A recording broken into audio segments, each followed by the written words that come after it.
दिनेश की ओर आप सबका स्वागत है न्यूज़ टाइम के अंदर। यूनाइटेड नेशन के जनरल सेक्रेटरी एंटोनियो गुटेरेस ने कश्मीर में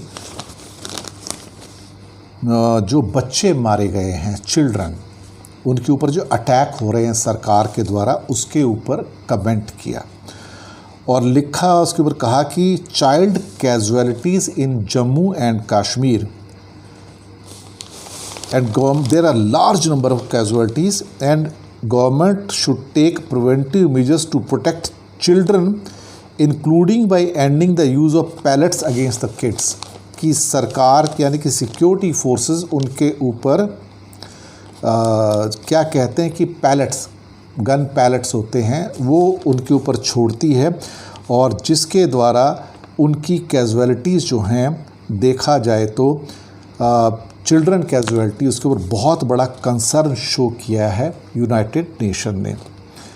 इंडिया ने इसको थोड़ा सा हाथ में लेते हुए कहा है कि ये जो कमेंट हैं सेक्रेटरी जनरल के, ये बड़े सेलेक्टिव कमेंट हैं और उनका ये कहना था कि we must be cautious as attempts to selectively expand the mandate, politicise the agenda, diverting the attention from real threat to the international peace and security and to children in the armed conflict।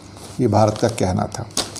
अब ये तो देखा जाए तो पूरी दुनिया जब भी कुछ कहती है, ख़ास तौर से चिल्ड्रन राइट के जो वायलेशंस हैं और वो उस बारे में ख़ास तौर से जो उनके कंसर्न आते हैं या कमेंट आते हैं, तो गवर्नमेंट ऑफ इंडिया उसके ऊपर एक तरह से टच मी नॉट की पॉलिसी अपनाती है कि मेरे बारे में आप बात मत करो।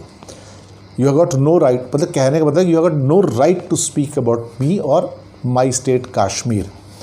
लेकिन दुनिया तो बात करेगी ना, क्योंकि कश्मीर इस समय दुनिया का शायद अफ़गानिस्तान या कुछ और एरियाज़ को मिला के सबसे वॉलेटाइल एरिया है। तो दुनिया बात तो होगी, हम लोगों को बात करने से रोक नहीं सकते।